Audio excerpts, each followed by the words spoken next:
que hay un problema. ¿Y el problema dónde está?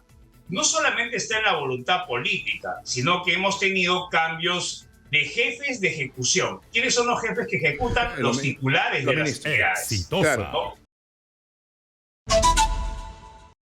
Ya está con nosotros César Candela, que es especialista en gestión pública, para que nos explique exactamente qué es lo que está pasando. El día de ayer, el señor Curburneo fue al Parlamento Nacional junto a Aníbal Torres para presentar el proyecto de presupuesto general de la República para el año 2023. Hay un incremento importante, creo que el presupuesto es de casi, para el próximo año, de 214.000 millones de soles, perdón. Un incremento de al menos 17.788 millones.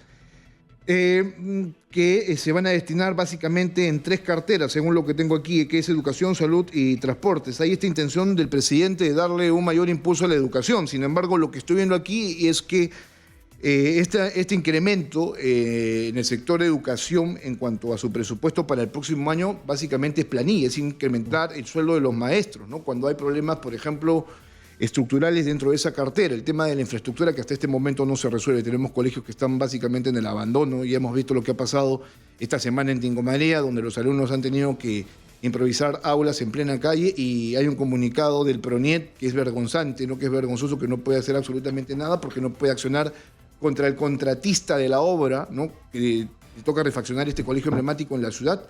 Porque no puede, simplemente no puede estar atado de manos. Entonces está con nosotros César Candela. Hola César, ¿cómo estás? Bienvenido a Exitosa. Hola Jesús, ¿qué tal? Buenos días. Qué gusto saludarte y a tu público también. Bueno, vamos a lo siguiente, ¿no es cierto? Tenemos un nuevo proyecto de presupuesto general de la República con un incremento importante para el próximo año.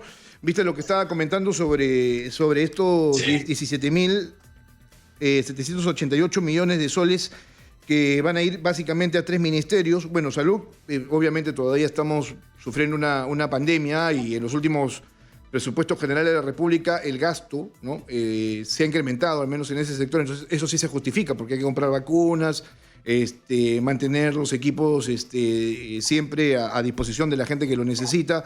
Pero en educación, por ejemplo, ¿no? Que es un sector también importante, ¿por qué es que tenemos que tener como prioridad, o el Ejecutivo como prioridad, por ejemplo, el incremento en el sueldo de los maestros? Yo no digo que no se tenga que hacer, pero creo que hay cosas mucho más importantes, ¿no?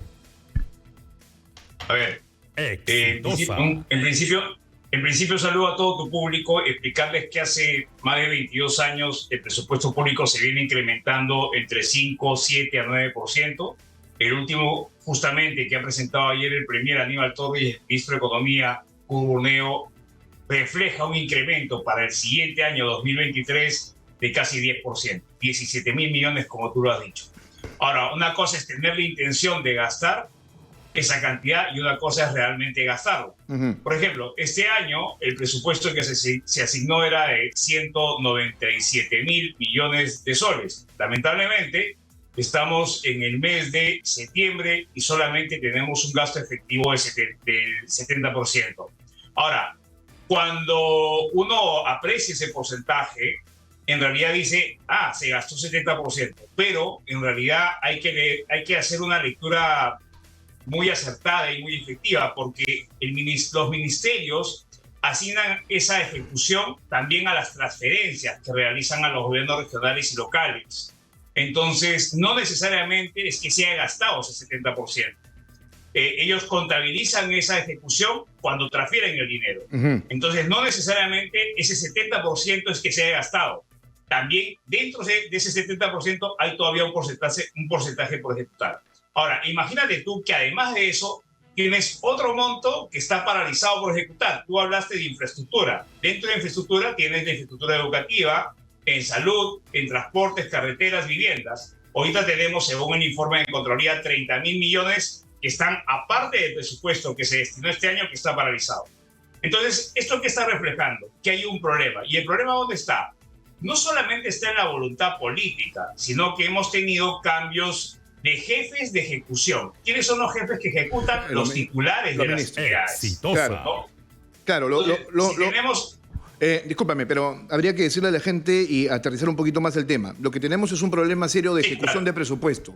Tendríamos que a pocos meses de que se acabe el año, que son casi 4, tener, si no en este momento el 80, si no el 85% de ejecución de gastos, ¿no es cierto?, en cada cartera. Sin embargo, esto no se ha hecho. A mí lo que me llama la atención, y el público lo tiene que saber, es que, claro, si a ti te dan 100 soles para poder gastar, ¿no?, durante un periodo importante para lo que tú requieras, pues lo haces lo más rápido posible. Sin embargo, aquí no se ha hecho. Lo que decías es interesante, ¿no es cierto?, que esto no se está haciendo porque, claro, hay una constante interrupción en el desarrollo de las acciones de cada ministro, ¿no? Tenemos un año muy complejo en el cual, por ejemplo, carteras tan importantes como el Interior han tenido al menos siete titulares del pliego, o sea, y cada uno de ellos, para demorarse en hacer gestión pública, pues obviamente tiene que tomarse entre 1, 2 o 3 meses, y finalmente eso es el tiempo que duran en el cargo, no tienen tiempo absolutamente a nada, con lo cual tampoco tenemos objetivos claros y concretos en cada una de las carteras que se han citado. Por eso es que ahora, la crítica no es crítica porque se nos ocurre, es crítica porque hay hechos concretos y porque estas cifras que están aquí son las que se dan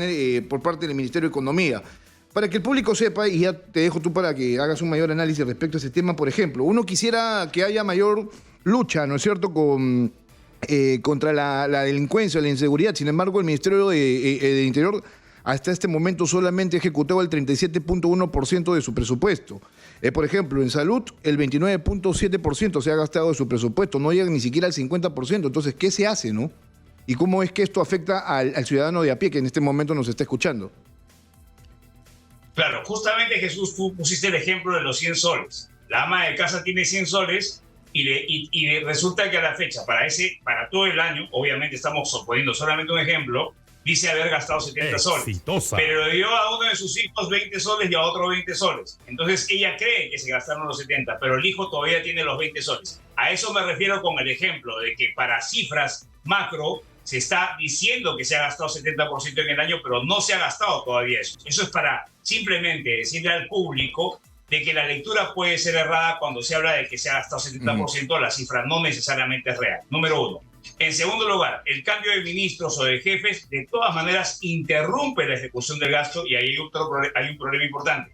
Lo otro, la aplicación de la ley de contrataciones es importante. La ley que sirve para ejecutar este gasto necesita de todas maneras una reforma relevante. Mira, los mecanismos legales que están vigentes para ejecutar este presupuesto son varios. Tienes la ley de contrataciones, los mecanismos de concesiones, por ejemplo, de APPs y de obras por impuestos no están siendo utilizados como podrían utilizarse para el gasto de infraestructura, que es donde está el presupuesto más significativo, ¿no? ¿Por qué? Por falta de conocimiento de las autoridades regionales y municipales, por una falta de voluntad política y capacitación a nuestras autoridades, sobre todo en la forma descentralizada y fortalecimiento que se debe hacer. Entonces, hay una problemática macro que no está abordando ni el gobierno central, ni el, como tú lo has dicho hace un momento, mientras que yo te escuchaba antes de la entrevista, ni el Poder Legislativo.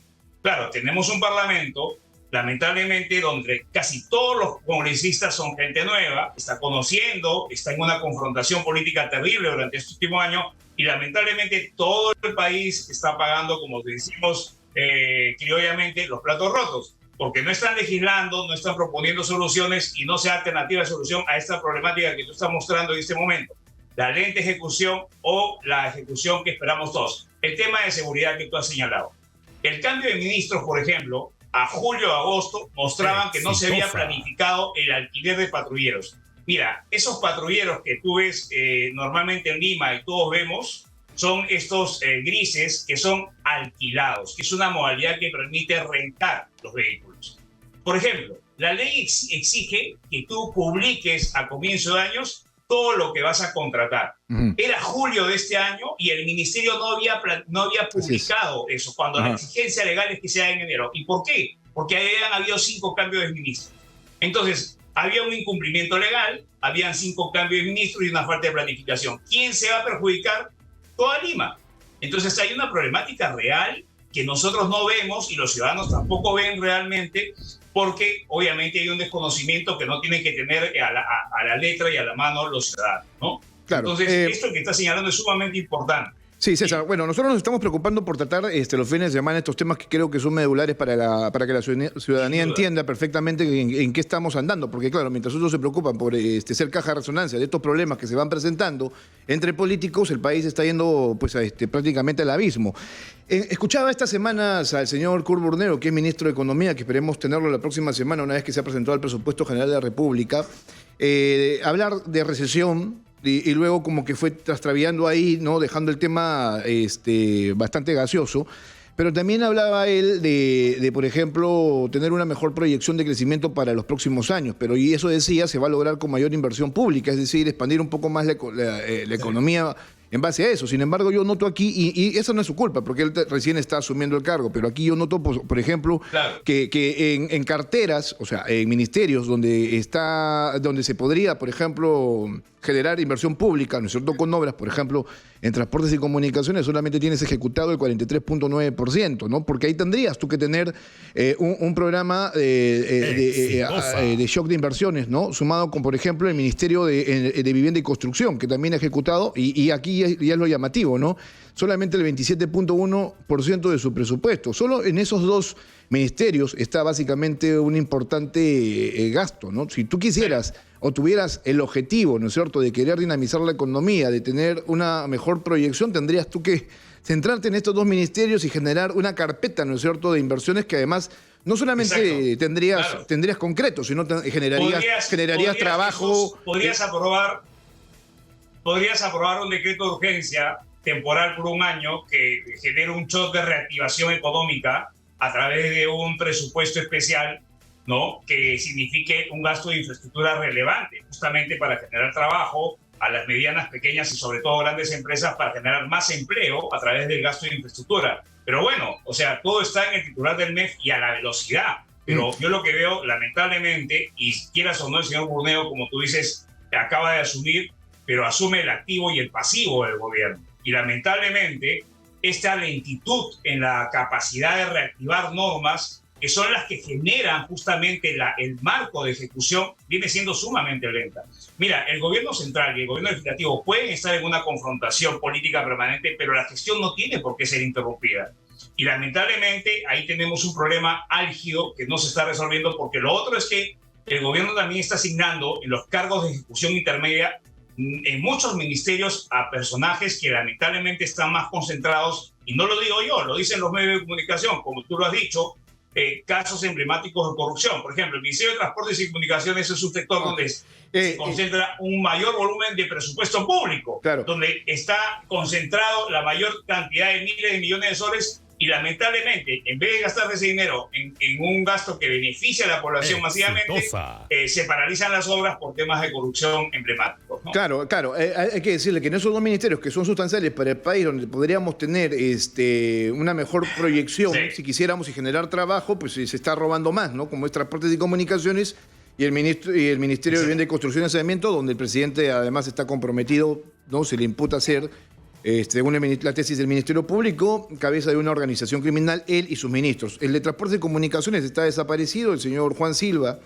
y el actual ministro, quien fuera ministro de Vivienda y Construcción, ahora ministro de Transportes y Comunicaciones, está a punto, pues obviamente, de ser desaforado, interpelado en el Congreso y seguramente censurado, porque el presidente hasta este momento no le da la gana de cambiarlo, a pesar de los cuestionamientos que hay alrededor de él, ¿no? De formar también General Alvarado parte de esta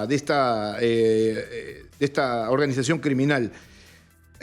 A ver, el señor Aníbal Torres, que es presidente del Consejo de Ministros, dijo en el mes de junio que quienes no ejecutaran el presupuesto al 70% hasta la fecha, hasta el mes de agosto, pues obviamente tendrían que irse, y eso es el grueso de ministerios. ¿Quiénes no han ejecutado su presupuesto? A mí me llama la atención, ¿no? Desarrollo e Inclusión Social tiene 0% en ejecución de su presupuesto, cuando es un presupuesto importantísimo, por ejemplo, en un momento de crisis donde no hay trabajo, donde la gente no come, donde tendrían que generarse mayores programas para poder asistir a estas personas, ¿no es cierto? A ver, el otro ministerio, el Ministerio de la Mujer y Poblaciones Vulnerables, 7.8%, cuando es un ministerio importante por obviamente la lucha contra el maltrato, ¿no? La violencia hacia la mujer, defensa, ¿no? Las Fuerzas Armadas son sustanciales para no solamente el orden interno y la defensa externa, sino también para el apoyo en situaciones dramáticas como son estas que se producen por la naturaleza, ¿no es cierto? Solamente han ejecutado 12.6%, justicia 18.8%. Si no le alcanza la justicia a usted, ya sabe por qué exactamente está pasando esto. Comercio exterior y turismo, que es uno de los sectores que está en estos momentos siempre exigiendo medidas de apoyo para reactivar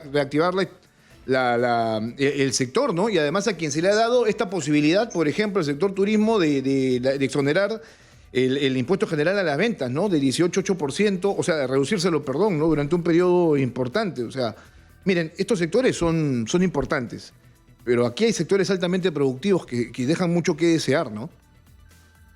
No te olvides, Jesús, también que una muestra clara de la lamentable frustración del gasto fue la compra de la urea y de los fertilizantes para el sector agrario ante la crisis mundial que ha impactado no solamente en Perú, sino también en América Latina, ¿no? Y esa es una muestra contundente y que acredita que hay una frustración en la compra, ¿no? Que ya tiene meses y que ha evitado y ha generado un problema en la producción de alimentos que hubiese mejorado la capacidad del gobierno y, por supuesto, del mercado mismo de reducir el producto que las amas de casa son las que se perjudican cuando van al mercado. Si hubiesen comprado de repente un insumo a $1, de repente lo hubiesen podido comprar a 70 céntimos, a 60 céntimos. Y claro, el presidente sale y los ministros salen y anuncian, lo van a conseguir acá, el gobierno va a comprar 1.500 millones en fertilizantes o 1.000 millones, al final no compran ni 20 millones en fertilizantes porque no tienen la capacidad y porque cambian de ministros a cada momento.